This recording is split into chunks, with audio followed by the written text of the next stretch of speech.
이 시간에는 로마서 4장 1절부터 8절 말씀까지 읽었습니다. 로마서 14번째 시간입니다. 오늘 본문 3절을 보면 이렇게 시작하고 있습니다. 성경이 무엇을 말하느냐?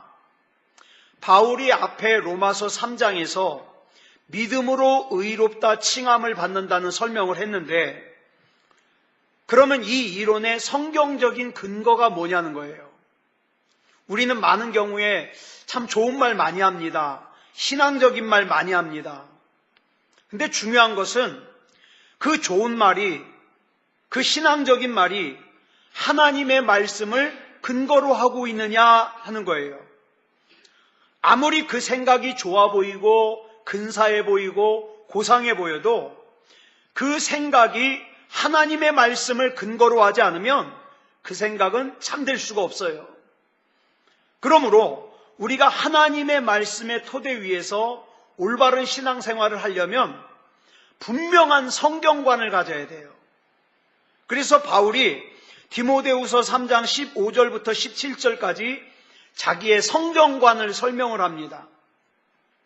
먼저 디모데후서 3장 15절을 보면 이렇게 기록하고 있습니다. 또 어려서부터 성경을 알았나니 성경은 능히 너로 하여금 그리스도 예수 안에 있는 믿음으로 말미암아 구원에 이르는 지혜가 있게 하느니라. 한마디로 말해서 성경 말씀 속에는 구원에 이르는 길이 있다. 이걸 설명하고 있는 거예요. 그러므로 나에게는 성경이 중요하다는 거예요. 그래서 바울은 날마다 성경 속에서 진리를 찾습니다. 이 세상에는요, 참 셀 수 없을 정도로의 많은 책과 글들이 있습니다.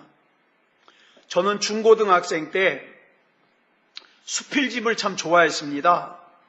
특별히 안병욱 선생님의 수필하고 김동길 교수님의 수필을 참 좋아했는데, 그 글을 읽으면서 어쩌면 이렇게 글을 잘 쓸 수 있을까 감탄하면서 읽었던 그런 기억이 있습니다. 그런데 그런 글들이 아무리 좋은 내용을 담고 있다 하더라도 성경과 관계가 없는 글은 그냥 인간의 신념이고 사상이지 그것이 인간의 삶을 영적으로 거듭나게 해주지 못한다. 이 강단에서 설교도 마찬가지예요. 이 창원 목사가 아주 그냥 멋있게 듣기 좋게 막 감동스러운 설교를 한다 하더라도 그 설교 말씀이 하나님의 말씀인 성경과 관계가 없는 얘기라면 그건 쓸데없는 얘기예요. 쓸데없는 얘기예요.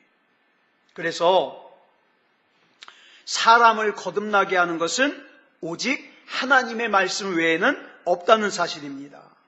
이게 바로 바울의 성경관이에요. 그래서 이어지는 16절부터 17절을 보면 이렇게 이야기하고 있습니다.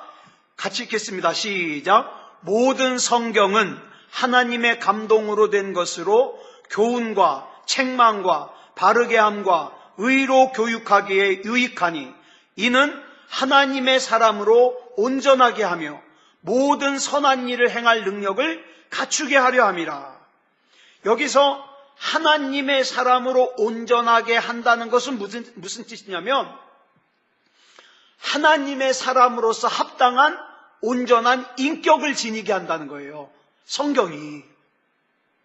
그리고 모든 선한 일을 행할 능력을 갖추게 한다는 건 뭐냐면 하나님의 사람으로서 온전한 삶을 살게 한다는 거예요. 아까는 온전한 인격을 갖추게 하는 거고 이거는 온전한 삶을 살게 하는 거예요. 그래서 하나님의 말씀 위에서만 우리의 인격과 삶이 온전해질 수 있다. 우리가 이따금씩 교회 다니면서 교회에서 그런 생각이 드는 사람들 있잖아요. 우리 교회 다니는 사람이 왜 저래? 응? 예수 믿는 사람이 왜 저래? 그럴 수 있어요. 왜 그럴 수 있느냐? 하나님의 말씀 위에 서지 않으면 인격도 삶도 하나님의 말씀의 통치를 못 받거든요. 그러니까 교회 다닌다 그래서 되는 게 아니에요. 하나님의 말씀 가운데 서는 게 중요한 것이죠. 그럼 왜 이것이 하나님의 말씀 위에서만 가능할까? 하나님의 말씀은 우리 인간을 창조하신 창조주 하나님의 말씀이기 때문에 그래요. 모든 물건은 만든 사람이 있다 그랬죠. 그래가지고 그 물건을 만든 사람이 의도하는 목적대로 쓰임을 받을 때 온전한 가치를 지닌다 그랬어요. 다윗도 바울과 같은 생각으로 시편 119편 105절에서 이런 고백을 했어요. 주의 말씀은 내 발의 등이요 내 길의 빛이니이다. 이 말씀이 의미하는 게 뭐냐 하면 다윗 자신도 하나님의 말씀이 없으면 내 자신의 삶이 암흑 속에서 살 수밖에 없다는 거예요. 예? 길이 없는 그런 곳을 갈 수밖에 없다는 거예요. 그러면 우리가 저 이런 질문 많이 받았어요. 왜 신천지나 통일교 이런 이단에 빠지는 사람들은 왜 그런 이단에 빠질까? 또 하나님의 교회 안상홍이 죽고 나서 장길자를 여자 하나님이라고 믿는 이 사람들은 도대체 왜 그걸 믿을까? 그 사람들은 왜 이단을 이단인 줄 모르고 거기에 빠질까? 이런 질문 많이 받았거든요. 그 사람들이 우리보다 믿음이 부족하기 때문이냐? 아니요. 우리보다 믿음도 훨씬 더 강하고 그 다음에 우리보다 더 열심을 내는 사람들 많아요. 뭐가 문제인가? 가장 중요한 문제가 있어요. 그게 뭐냐 하면 그 사람이 근거로 삼고 있는 말씀이 하나님의 말씀인지 인간의 말인지 구별을 못해서 그래요. 이것만 구별할 줄 알면 거기 속질 않는데 이단의 특징이요. 뭐냐면 하나님의 말씀 가운데 여기서 조금 저기서 조금 갖다가 자기 입맛에 맞게 맞춰요. 그러니까 성경을 모르는 사람은 그게 진짜인 것 같아. 그래가지고 속는 거예요. 그래서 우리는 이것이 인간의 말인지 하나님의 말씀인지를 구분을 해야 돼요. 이 이단은 인간의 말을 갖다가 하나님의 말씀으로 둔갑을 시키는 거예요. 예. 근데 그것을 분별할 능력이 없으니까 똥인지 된장인지 모르고 어떻게 하는 거예요? 그냥 쫓아다니는 거예요. 그래서 또 교회 다니는 사람들 중에서도 그래요. 어떤 사람은 병 고치는 말씀에만 열광해. 또 어떤 사람은 부자 된다 그러면 열광해. 또 어떤 사람은 자기가 구원의 숫자 안에 들어갔다는 말씀에만 열광해. 이거는 굉장히 위험한 거죠.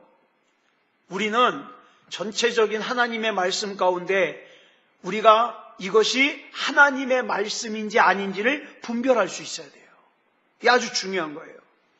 바울은 믿음으로 의롭다함을 받는다는 로마서 3장의 그 진리의 성경적 근거를 어디에서 설명하느냐? 창세기에 나오는 아브라함에서 찾았습니다. 이게 대단히 중요한 의미를 지니거든요. 자, 본문 1절로 2절을 보겠습니다. 시작. 그런즉 육신으로 우리 조상인 아브라함이 무엇을 얻었다 하리요? 만일 아브라함이 행위로서 의롭다 하심을 받았으면 자랑할 것이 있으려니와 하나님 앞에서는 없느니라. 자, 아브라함이 의롭다고 칭함을 받은 것이 아브라함의 행위가 올바라서 그렇다. 그러면 아브라함의 행위를 자랑해야 되겠지만 아브라함의 행위 때문이 아니라면 자랑할 것이 없다는 거죠. 이 부분에서 우리가 주의를 해야 돼요. 뭐냐 하면 이 말을 갖다가 이렇게 오해를 하면 안 돼요. 그러면 아브라함은 선한 행위를 하지 않았다는 말이냐? 그거 아니에요. 또 예수 믿는 사람은 선한 행위를 할 필요가 없다는 말이냐? 그런 뜻도 아니에요. 아브라함은요, 헤브론으로 가서 하나님과 교제했어요. 하나님을 영접했어요. 그 다음에 조카 롯에게 좋은 땅을 먼저 선택하도록 양보했어요. 그 다음에 소돔과 고모라가 멸망할 때 그 소돔과 고모라를 용서해달라고 중보기도도 했어요. 그런데 그런 아브라함의 선한 행위가 아브라함 자신에게서 비롯된 거라면 아브라함이 자랑할 것이 있겠지만 그 아브라함이 선한 행위를 하도록 하는 원동력이 아브라함에게 있지 않다 이 말이에요. 예? 우리 이순식 집사님이 보면은 참 섬기기도 잘하고 그 다음에 아주 천사 같고 좋아요. 좋은데 그것이 이순식 집사님 안에서 스스로 생겨난 것이라고 하면은 자랑할 것이 있지만, 하나님의 은혜가 감사해서, 하나님이 나를 구원해 주신 은혜가 감사해서 내가 하나님 앞에 뭔가라도 하려고, 그런 마음을 하나님이 나한테 주셔서 내가 이것을 한 거라면 자랑할 것이 없다 이 말이에요. 지금 그런 얘기예요. 그러면 그 원동력이라는 게 뭐냐? 본문 3절을 보겠습니다. 시작. 성경이 무엇을 말하느냐? 아브라함이 하나님을 믿음에 그것이 그에게 의로 여겨진 바 되었느니라. 아브라함이 의인이 될 수 있었던 이유는 아브라함이 하나님을 믿었기 때문이라는 거예요. 간단해요. 그러면 지난 시간에도 말씀드렸다시피 그러면 이런 질문하기가 쉬워요. 그러면 아브라함이 하나님을 믿은 것이 의로 여겨진 바 되었으면 아브라함이 하나님을 믿은 것이 자랑거리가 되지 않겠습니까? 이런 질문할 수 있어요. 그러나 이 질문에 뭐라고 단호하게 대답했느냐? 없다 그랬어요. 왜냐하면 우상을 섬기던 아브라함이 하나님을 먼저 찾아 나선 것이 아니라, 아브라함은 여전히 우상을 섬기고 있을 때, 하나님을 알지 못할 때 하나님이 먼저 아브라함을 찾아와 주셨기 때문에. 그러므로 자랑을 한다면 뭘 자랑해야 되느냐? 그런 나를 구원해 주신 하나님의 구원을 자랑해야 되는 거죠. 자, 오늘 본문 3절에 보면은 그것이 이렇게 나와요. 그것이. 사실 이 말이 없어도 문장이 돼요. 근데 왜 이걸 넣느냐? 강조하기 위해서. 여기서 말하는 그것이 뭐냐면 아브라함이 하나님을 믿는 것이, 하나님을 믿는 것이. 예? 그러면 왜 아브라함이 하나님을 믿는 믿음을 강조하고 있느냐? 믿음이 무엇인지를 분명하게 깨우쳐주기 위해서 그래요. 하란에서 살고 있던, 갈대아 우르에서 살고 있던 아브라함의 가족이 가나안을 향해서 가다가 하란에 머물렀습니다. 자, 그러면 갈대아 우르에서 살 때에는 하나님을 몰랐지만 갈대아 우르에서 나와가지고 하란에서 살 때에는 아브라함이 하나님을 알아요. 그죠? 하나님을 믿어요. 그런데 그 아브라함의 믿음이 무엇으로 드러났느냐가 중요해요. 아브라함이 그냥 나는 하나님을 믿어, 그리고 하란에서 주저앉아 있으면 하나님은 그거 믿음 아니라는 거예요. 어떻게 하라는 거예요? 그 아브라함의 믿음이 나는 하나님을 알아, 나는 하나님을 믿어, 여기서 이렇게 고백하는 것으로 그치지 않고 하란을 떠나 가나안으로 가는 삶을 통해서 믿음이 드러나는 거예요. 오늘날 예수 믿는 사람들 가운데 참 이런 사람들 많아요. 하나님을 믿는데요, 그러면서 못된 짓은 골라하고 돌아다녀요. 욕먹을 짓은 골라하고 돌아다녀요. 저 그런 사람 많이 봤어요. 저 가까운 사람들 중에서도 그런 사람 봤어요. 예? 자기는 하나님을 잘 믿는다고 자랑하는데 형제 돈 떼어먹어요. 가까운 사람 돈 떼어먹어요. 그리고 입으로 주여 주여 외치고 뭐 금식했다 그러고 성경 몇 번 읽었다 그러고, 과연 그것이 하나님 앞에 인정받을 것이냐? 아니다 이 말이죠. 아니다. 아브라함의 믿음은 나는 하나님을 믿고 있다는 고백으로 그치지 않고 어떻게 드러나요? 하란에서 떠나는 삶으로 드러나는 거예요. 떠나는 삶으로. 당시 하란은요, 문화가 찬란하게 꽃피는 곳이었어요. 아브라함이 원래 살고 있던 갈대아 우르와 문화가 비슷했어요. 반면에 하나님이 보내시는 가나안은요, 황무지와 다를 바가 없어요. 그러니까 이게 뭐냐면 지금 하나님의 말씀에 순종해서 이 하란을 떠나서 가나안으로 간다는 것은 편안한 삶을 떠나 불편한 삶으로 가는 거예요. 우리는 이렇게 생각해요. 내가 예수 잘 믿으면 삶이 편해질 거야. 그럴 수도 있고 안 그럴 수도 있어요. 때로는 하나님이 어떻게 요구하셔요? 내 지금의 편한 삶을 떠나 불편한 삶으로 가라고 요구할 때도 있어요. 자, 그러면 편한 삶을 떠나서 불편한 삶으로 가라 그러는데 아브라함이 어떻게 순종할 수가 있었죠? 이유는 간단해요. 하나님을 믿었기 때문에 순종할 수 있었어요. 그러면 그 믿음이 아브라함에게 어떻게 주어진 거예요? 아브라함이 무슨 100일지성을 막 치르고 그랬어요? 아니요. 하나님의 은혜로 준 거예요.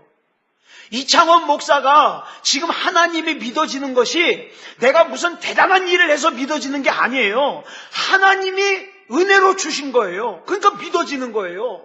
그 하나님 앞에 인생을 맡기는 거예요. 그래서 우리 자신의 어떤 행위도, 우리 자신의 어떤 믿음도 자랑할 게 못 돼요. 자랑할 것은 오직 하나님의 은혜예요. 하나님의 은혜로 내가 여기까지 왔습니다. 내가 하나님의 은혜로 하나님이 믿어집니다. 이게 하나님의 은혜를 자랑하는 거죠. 그런데 중요한 것은 그 하나님을 믿는 믿음은 반드시 뭐가 수반돼요? 행동이 수반돼요. 그러니까 주여 주여 하면서 자기 형제 돈 떼어먹고 가까운 사람 돈 떼어먹고 이거는 믿음이 아니다 이 말이죠. 행동을 수반해야 되는데 행동을. 전도 폭발이라는 책을 쓴 제임스 케네디라는 목사님이 있어요. 이분이 어떤 부인에게 전도를 하면서 이렇게 얘기해요. 예수를 믿으십시오. 그러면 천국 갈 수 있습니다. 이렇게 했더니 이 여인이 이렇게 다시 물어요. 정말 내가 예수를 믿는다고 말하면 천국 갈 수 있습니까? 그러자 케네디 목사님이 이렇게 얘기했어요. 부인, 저는 그렇게 얘기하지 않았습니다. 저는 예수를 믿는다고 말하면 천국 간다고 말하지 않고 예수를 믿으면 천국 간다고 말했습니다. 그랬더니 부인이 그게 그거 아니에요? 이러고 얘기를 하는 거예요. 그래서 케네디 목사님이 다릅니다. 예수를 믿는다고 말만 해서는 천국 못 갑니다. 예수를 믿어야 천국 갑니다. 비슷한 것 같죠? 달라요. 그러면 예수님을 믿는다는 게 뭘까요? 예수님을 믿는다는 거. 예수님께 내 삶을 전적으로 맡기는 거예요. 자, 나한테 돈이 1,000만 원이 있어요. 은행에 가서 맡겨요. 어느 은행에 맡길까요? 아마 나한테는 피 같은 돈이니까 가장 안전하고 이자 많이 주는 데 찾을 거예요. 그죠? 그럴 거예요. 은행을 신뢰할 수 있어야 내 돈을 맡길 수 있죠. 의사를 신뢰할 수 있어야 내 몸을 맡기죠. 마찬가지예요. 주님을 신뢰할 수 있어야 나를 맡기죠. 그래서 하나님 앞에 전적으로 맡기지 못하는 것은 왜 그러냐? 하나님 못 믿어서 그래요. 못 믿어서.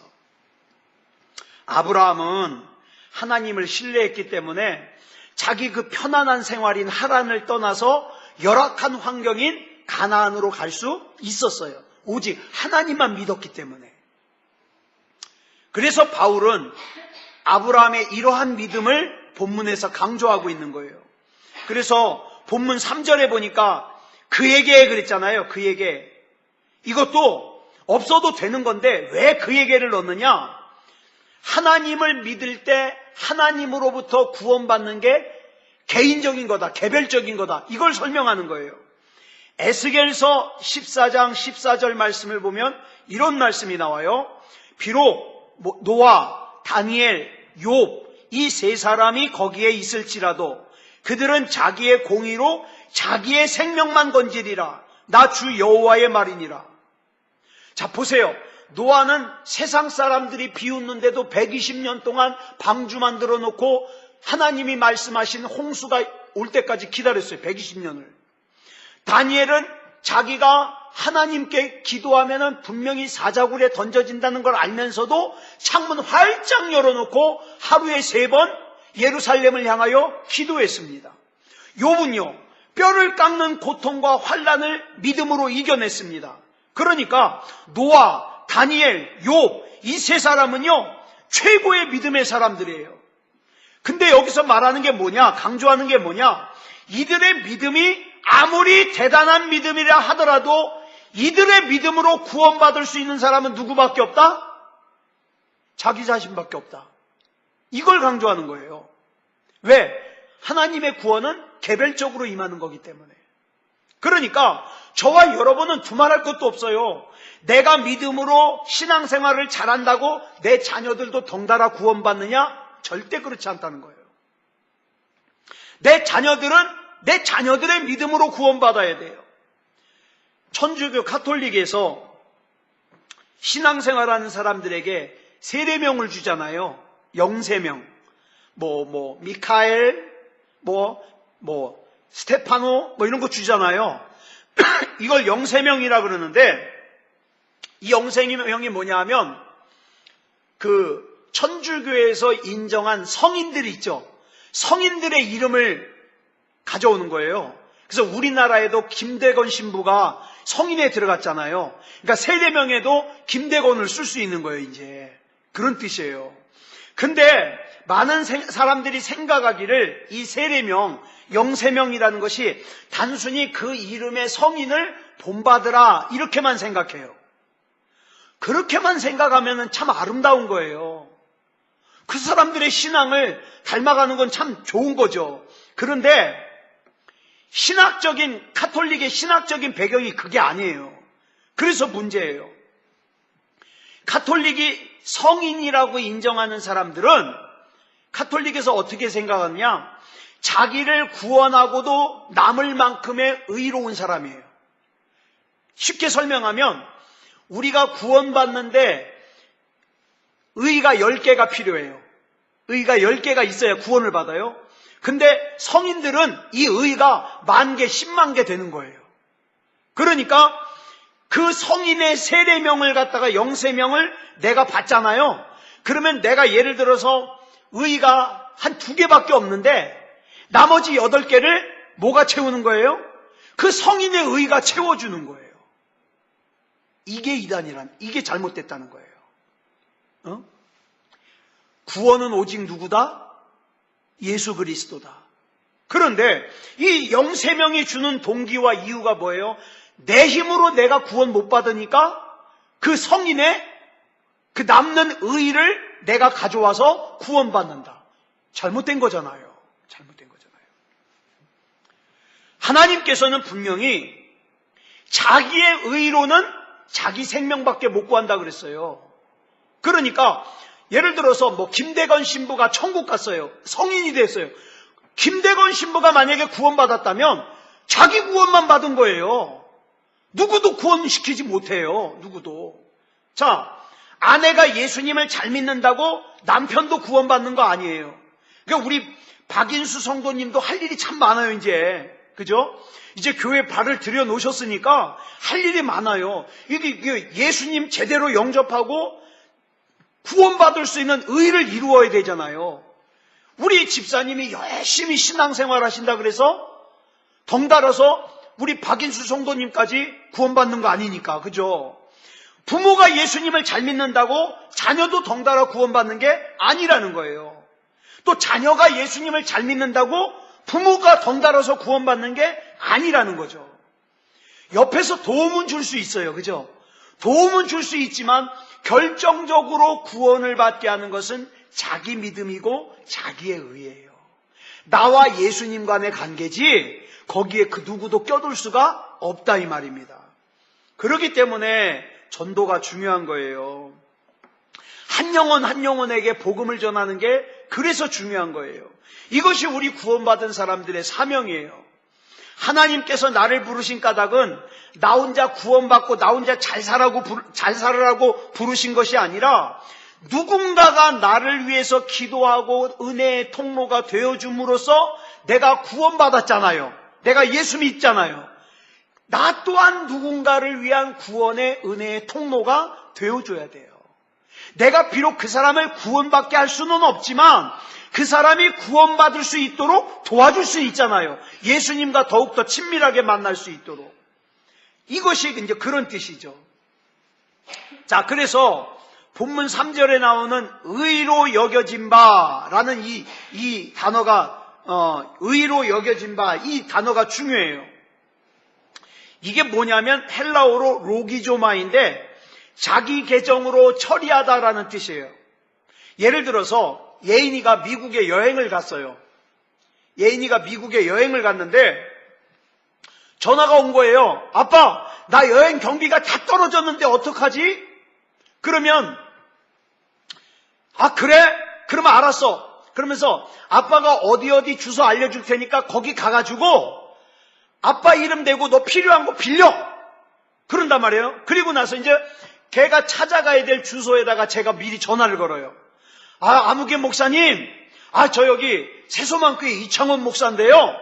제 딸이 갈 건데 제가 딸이 얼마를 빌려달래든지 다 빌려주십시오. 제 앞으로 달고 제가 갚겠습니다. 그 뜻이에요. 의로 여겨진 바가. 나는 많이 부족해요. 하나님 앞에서 나는 많이 부족한데 하나님께서 나를 의로 여겼다는 건 뭡니까?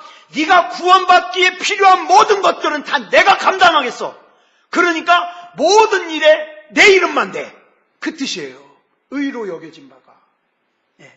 그래서 그 증거가 아브라함이라는 거예요.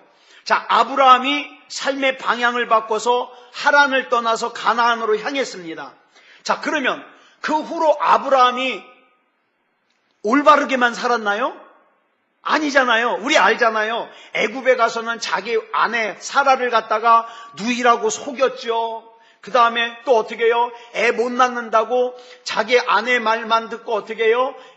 몸종 하가를 갖다가 들여가지고 아기를 낳았죠. 또 약속의 땅을 하나님이 떠나지 말라 그랬는데 그 땅을 떠나가지고 그랄로 가기도 했죠. 아브라함이 가나안으로 방향을 바꾼 이후 이 가나안은 많은 잘못을 했지만 그러나 하나님께서 줄곧 아브라함을 책임지셨어요. 무슨 뜻이에요? 너는 이제 내 거니까 그 계산은 내가 할게. 그거예요. 내가 할게. 여러분, 하나님께서 내 인생을 책임지신다는 것보다 더 좋은 소식이 어디 있습니까?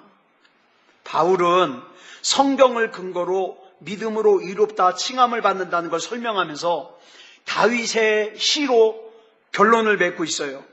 다윗은요, 잘 아시는 바와 같이 한순간의 정욕으로 밧세바를 범하고 그 다음에 그 밧세바가 아기를 가지는 바람에 자기의 충신 우리아를 갖다가 죽게 만든 사람이에요. 우리 현대 법으로 말하면 가정 파괴범에다가 살인 교사범이에요.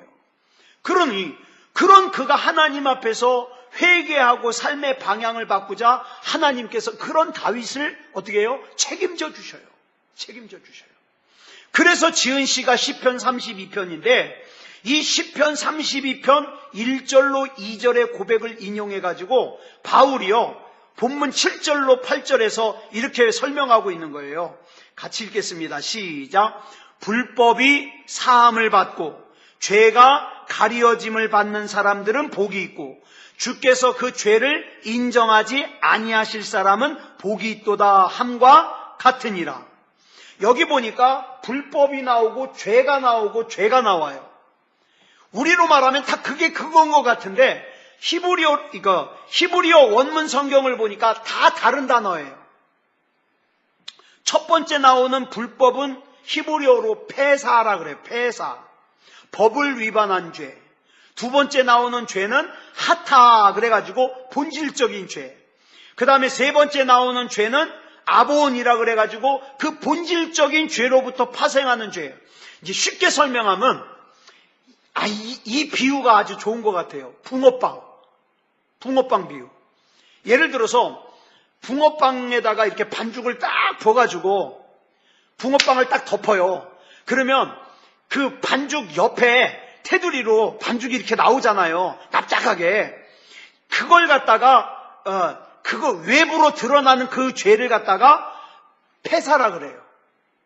근데 이 반죽, 이 붕어빵 반죽 틀이 예를 들어서 찌그러져 있어요. 그러면 이 반죽 틀이 찌그러져 있는 것을 본질적인 죄다 그래가지고 하타라 그래요. 자, 그 다음에 본질적인 찌그러진 죄에다가 붕어빵을 보내니까 거기서 나오는 붕어빵은 다 어떻게 돼요? 찌그러져 있죠. 그래서 이걸 갖다가 아본이라 그래요. 아본. 자, 그러니까 붕어빵 틈바구니로 삐져나온 외부로 나온 죄, 그 다음에 붕어빵 틀이 찌그러진 죄, 그 다음에 찌그러진 틀로 찍어내는 죄, 이렇게 다른 거예요, 이 단어들이. 그러면 이거에 대해서는 어떻게 하느냐? 먼저 사함을 받고라는 건 뭐냐면, 여기서 사함은 히브리어로 내수인데, 이 밖으로 드러나는 죄를 갖다가 어떻게 해요? 탁 깎아내고 다듬어가지고 처리해줘요. 그 다음에 가려짐을 받는, 이건 뭐냐면, 이 틀이 찌그러져 있으니까 이 찌그러진 틀을 갖다가 녹여가지고 온전한 틀로 다시 만들어내요. 그 다음에 이 찌그러진 틀로 찍어낸 붕어빵들은 지금 일단 찌그러진 상태로 나왔잖아요. 그걸 갖다가 뭐라 그러면 인정하지 아니하실, 그랬어요. 인정하지 아니하실. 이건 뭐냐면 찌그러진 상태로 나왔는데도 하나님께서 그것을 찌그러지지 않은 것으로 여겨주시는 거. 이런 거예요. 이런 차이예요. 조금 이게 복잡하고 어려운 건데, 자, 하나님을 믿음으로 하나님께 자신의 삶을 의탁하자 우상을 섬기던 아브라함, 겁장이처럼 자기 아내를 갖다가 동생이라고 했던 아브라함, 가지 말라는데 가나안을 떠나서 애굽으로 가고 그랄로 갔던 아브라함, 그 아브라함을 하나님이 믿음의 조상으로 세워가지고 어떻게 해요? 하나님께서 책임을 지시더라 이 말이에요. 또 다윗도 그래요. 한 가정을 파괴하고 자기의 충신을 죽게 만들었던 다윗을 갖다가 하나님이 책임져가지고 이스라엘 건국의 아버지로 하나님이 쓰시더라 이 말이에요. 그렇다면 우리 또한 하나님 앞에 그런 은혜를 누릴 수 있지 않겠습니까? 우리도. 내가 정말, 우리 한번 이렇게 생각하자고요. 사람들 앞에 보여지는 내 믿음이 아니라 내가 정말 하나님 앞에 인정받는 믿음을 가지면 그냥 내 입술로 주여 주여 하는 그런 고백으로만 끝날 것이 아니라 뭘로 나타나야 돼요? 주님께 완전히 내 삶을 의탁하는 걸로 나타나야 돼요. 우리 집사님이 우리 성은이 아버님이 아파가지고 병원에 있을 때, 난 지금도 잊어버리질 않아요. 요번에 말고 전번에 병원에 삼성의료원에 갔을 때 그냥 막 무릎에 힘이 쭉 빠져가지고 일어나질 못하고 수술은 벌써 끝나가지고 입원실로 갔는데 우리는 모르고 기다렸잖아요. 거기서 벌써 갔는데 안 알려줘가지고 겨우 입원실로 갔다 그러니까 무릎에 힘이 쭉 빠져가지고 주저앉아 있는. 근데 그 시간이 조금씩 지나면서 어떡합니까? 담대해지는 거죠. 어차피 우리 생명은 하나님 앞에 맡겨진 거고 또 하나님이 책임지실 거니까. 그러니까 막 병실에서도 그러는 거 아니에요. 우리 집사님이 성은이 아버님 보고 하나님이 경고하신 거 알겠지? 뭐 이런 말씀을. 나는 속으로 웃으면서도 참 마음이 좋았어요. 그 말씀을 하시는 집사님도 좋았고 그걸 또 웃으면서 받아들이는 성은이 아버님도 너무 좋았고 너무너무 저는 좋았어요. 자, 그러므로 우리는 어떻게 해요? 내가 하나님을 믿는다는 것을 어떻게 드러내는 거예요? 하나님 앞에 나를 맡기는 걸로, 우리 가정을 맡기는 걸로 드러내는 거예요. 그때 비로소 우리의 모든 죄를 용서해 주시고 우리를 책임지시는 우리 하나님께서 우리 안에 새 생명으로 채워주시는 은혜로 말미암아 우리가 참다운 승리자로 우뚝 설 수 있는 거예요. 그래서 저는 그렇게 생각해요. 지금 우리가 살고 있는 이 세상은요, 정말 우리 하나님께서 진짜 믿음을 찾고 계세요. 진짜 믿음. 진짜 믿음다운 믿음 아니면 정말 하나님 앞에 신앙생활 하기도 힘들고, 그죠? 왜? 세상에 너무 재밌는 게 많으니까. 세상에서 편히 쉬고 싶으니까. 하지만 하나님이 아니면 안 된다는 신앙을 가진 사람은 어떡합니까? 그때 진짜 그 믿음다운 믿음은 하나님을 예배하고 하나님 앞에 기도한다 이 말이죠. 아무쪼록 우리 하나님 앞에서 하나님을 절대적으로 신뢰하고 하나님 앞에 전적으로 맡기는 그런 저와 여러분이 되기를 그리스도 예수님의 이름으로 축복합니다. 기도하겠습니다. 사랑의 아버지 하나님 감사합니다. 하나님의 은혜 가운데 오늘도 인도해 주셔서 로마서 4장 1절부터 8절까지 살폈습니다. 하나님, 내가 하나님을 믿는다는 것이 그저 말로만 주여 주여 하는 것이 아니라 내 삶을 전적으로 하나님 앞에 맡기는 것으로 드러나게 해 주시옵소서. 나도 맡기고 우리 가정도 맡기고 우리 교회도 맡기고 이 나라 이 민족도 맡겨서 그저 하나님 앞에 하나님을 신뢰함으로 살 수 있게 해 주시옵소서. 우리 하나님께서 붙잡아 주실 줄 믿사오며 그리스도 예수님의 이름으로 간절히 기도드려 싸움나이다. 아멘.